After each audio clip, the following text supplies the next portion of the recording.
Man, I wish a beautiful girl would just fall from the sky right into my life. Saying such an unrealistic and silly thing, I close my young adult novel book. With 18 years of reading young adult novels under my belt, I can confidently say this.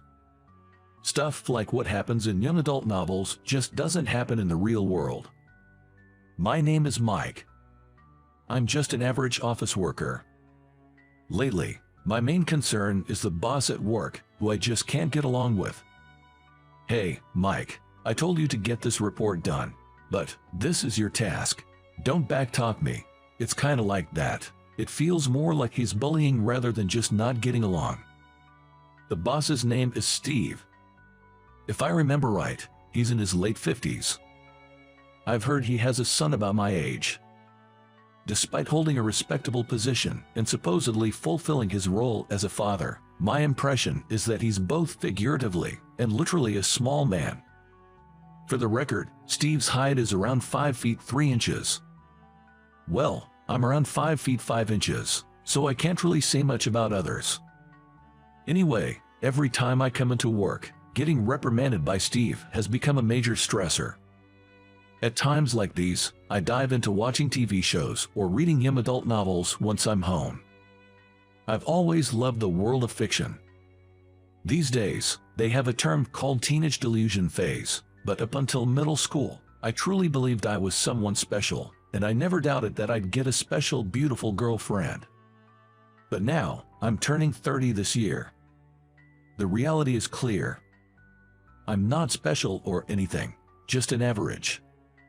The only regret I might have is not having a girlfriend yet. Most 30-year-olds are either married or at least have a significant other. But on closer thought, maybe I don't even fit that average mold. Maybe being average is actually pretty amazing. This is just too much. Lost in such thoughts, I attempted to escape reality by opening a game app on my cell phone. But just then, a notification pinged.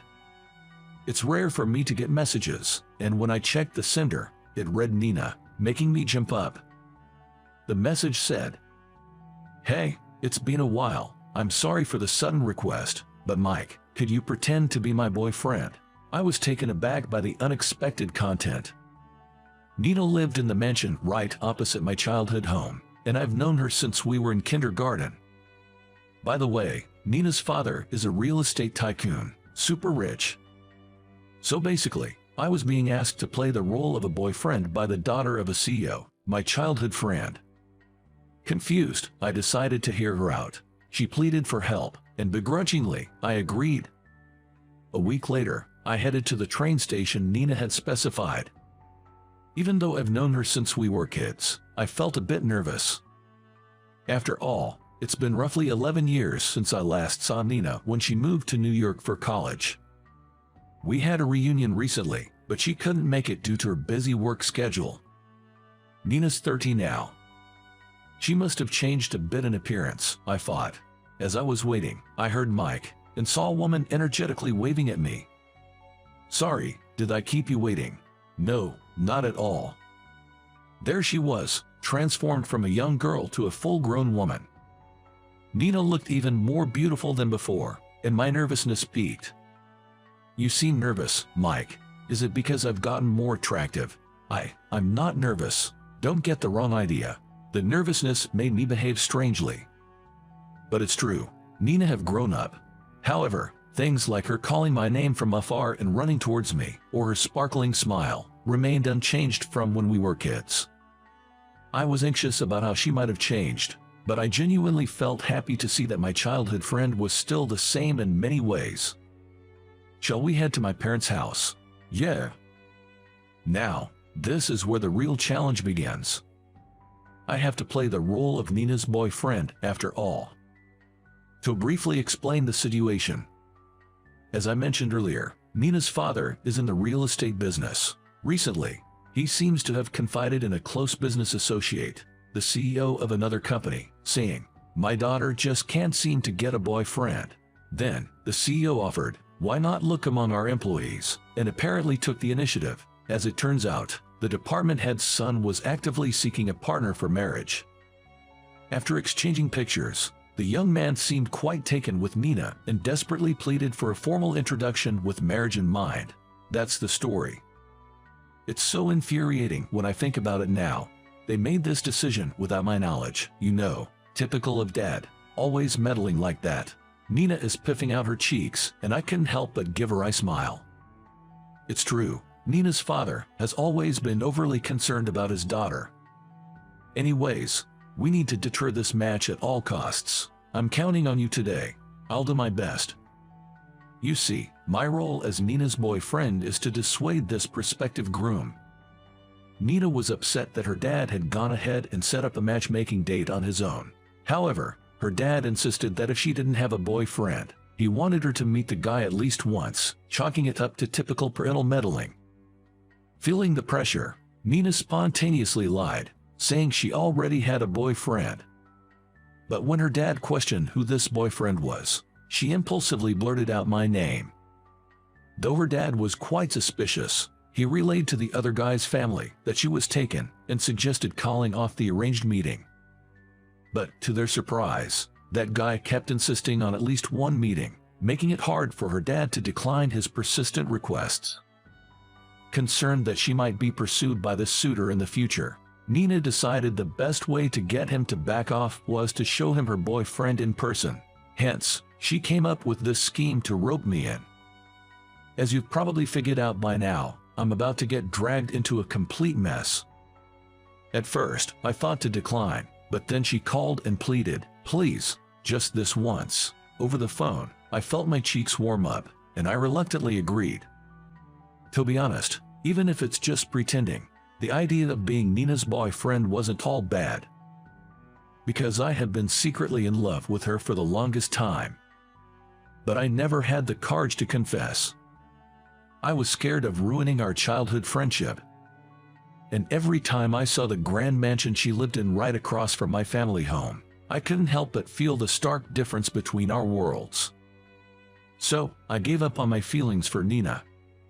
"Hey, why did you choose me to pretend to be your boyfriend?" I asked, holding on to a faint hope. Nina gazed at the scenery and pondered. I couldn't read her expression. "Just felt like it," she said, flashing me a bright smile. "I guess. There's no deeper reason to it," I thought, shrugging. There's no way Nina would have special feelings for someone like me. After that, we entered Nina's lavish mansion. Her dad was inside.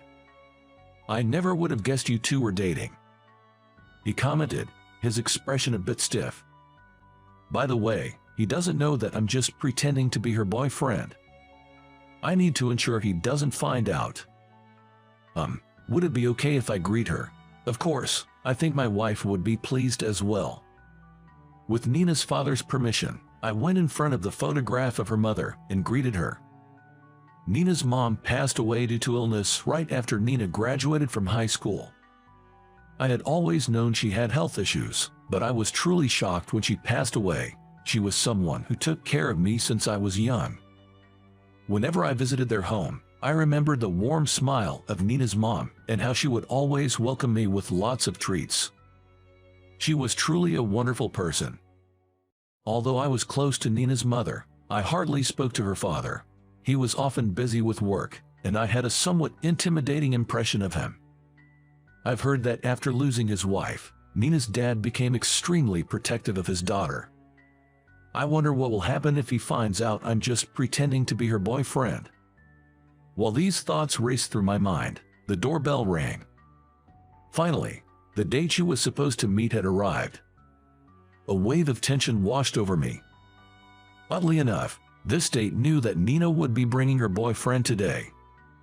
He still wants to persuade Nina even in my presence. I thought, what an arrogant and persistent guy. He must really not know when to give up. I wondered what he looked like. Just then, the man for the matchmaking date and his father entered the room. To my shock, upon seeing the father, my eyes nearly popped out of their sockets. "Steve." To my surprise, there stood Steve, my boss at the company with whom I often clashed. "Mike, why the hell are you here?" Steve looked just as taken aback. Could it be that Nina's father is close friends with the CEO of my company? Come to think of it, I had heard that the date was a manager's son. And Steve is a manager. I was completely dumbfounded by this unexpected encounter. No way, you're the boyfriend of this lady, you've got to be kidding, Steve exclaimed, his eyes bulging in disbelief. But then, Nina, standing beside me, suddenly grabbed my arm.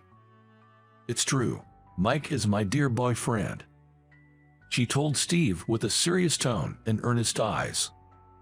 It must be an act, but her convincing expression made my heart skip a beat. Then Steve's son said, "So he's Nina's boyfriend," glaring at me. His eyes mirrored the condescending look I often received from Steve, making me recoil involuntarily. He had clearly inherited his father's shorter stature. After that, Steve's son began to talk about his own background.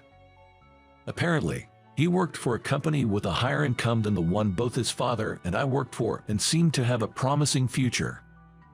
It felt like I was the one out of place in the situation. For a moment, I felt disheartened. However, Nina never let go of my arm. "Please, reconsider. Mike is my subordinate, but honestly, he's quite useless." I bristled at Steve's words, but Nina seemed even more upset. "Don't you dare insult my boyfriend. Mike has many wonderful qualities." Nina, who had been reserved till then, glared fiercely, leaving Steve and his son taken aback. It seems Nina really loves him.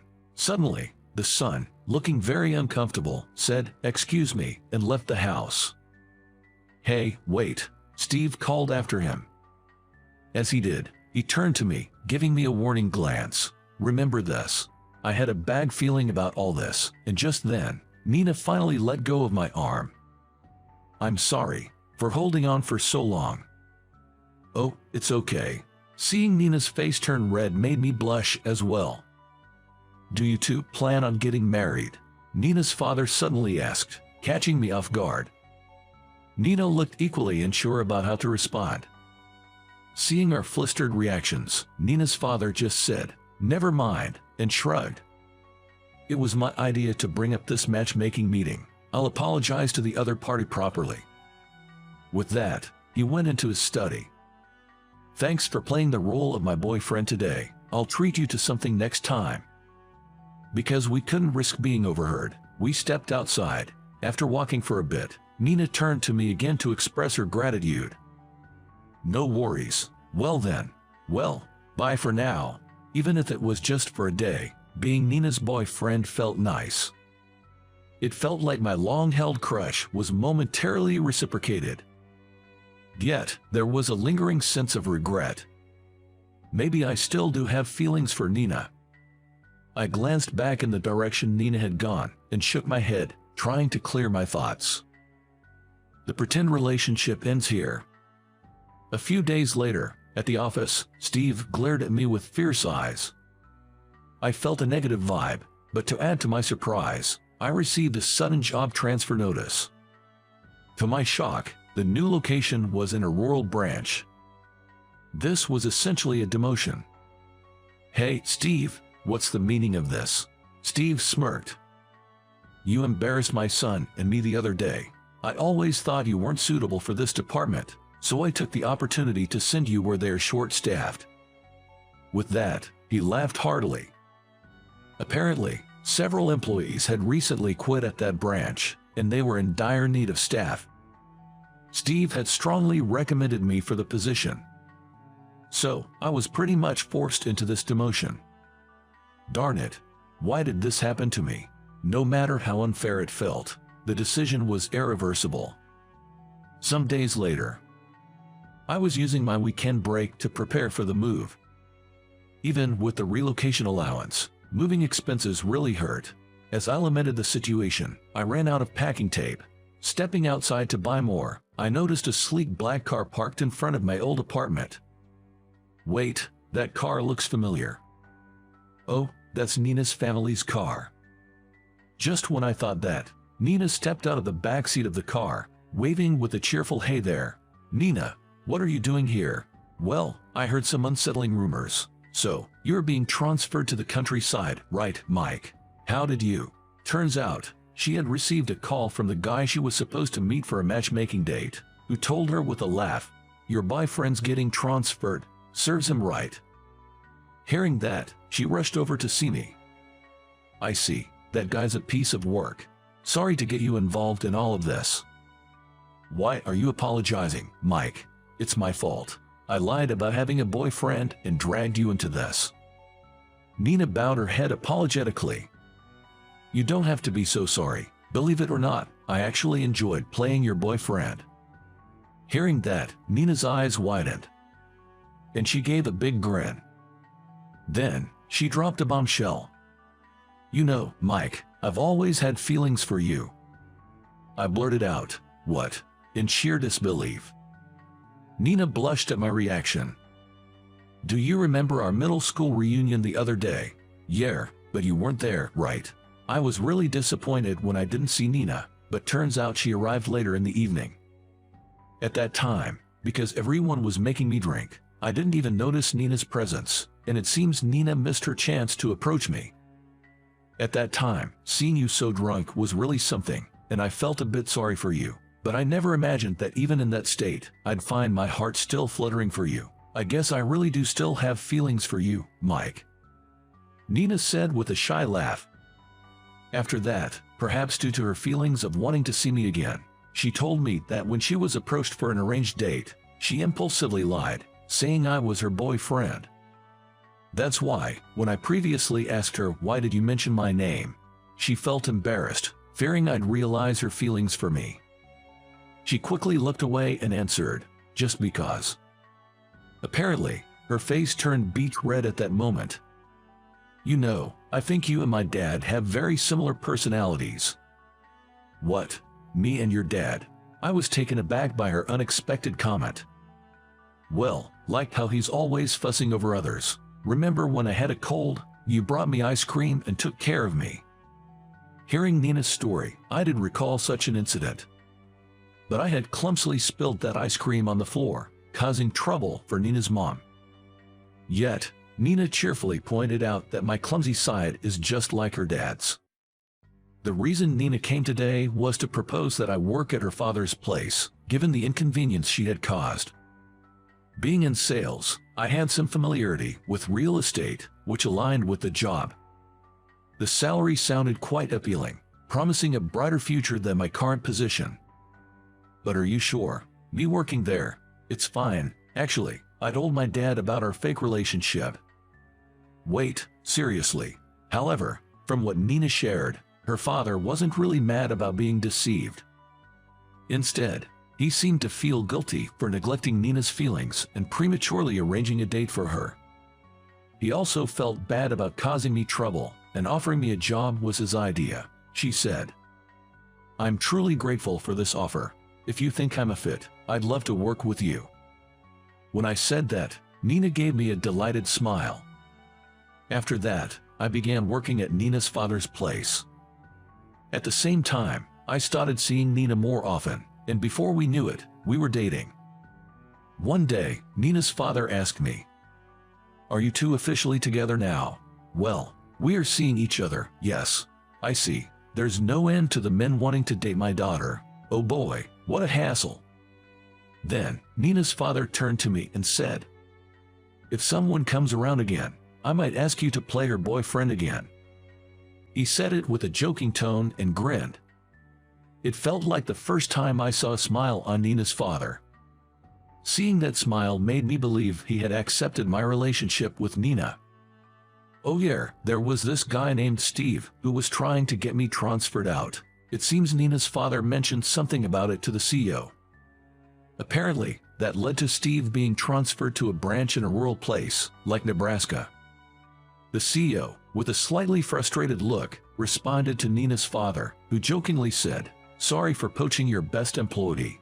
He then mentioned that he'd make sure Steve got some retraining.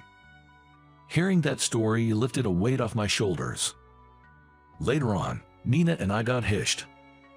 But, to be honest, my life story feels like a mess. Being asked to play the part of a boyfriend for the childhood friend of the CEO's daughter, only to find out that her matchmaker's dad was the boss I couldn't stand. Then, right when I was about to be transferred out of spite by the boss, my childhood friend turned up at my place. Turns out, she had feelings for me all along. I ended up working for her dad's company, and eventually marrying her. It sounds like something straight out of a rom-com in a young adult novel. This kind of cliché plot, I bet it wouldn't get any traction. Publishers would surely be in the red with this story. But, let me just say it. I'm happy. And marrying my childhood friend is just the best.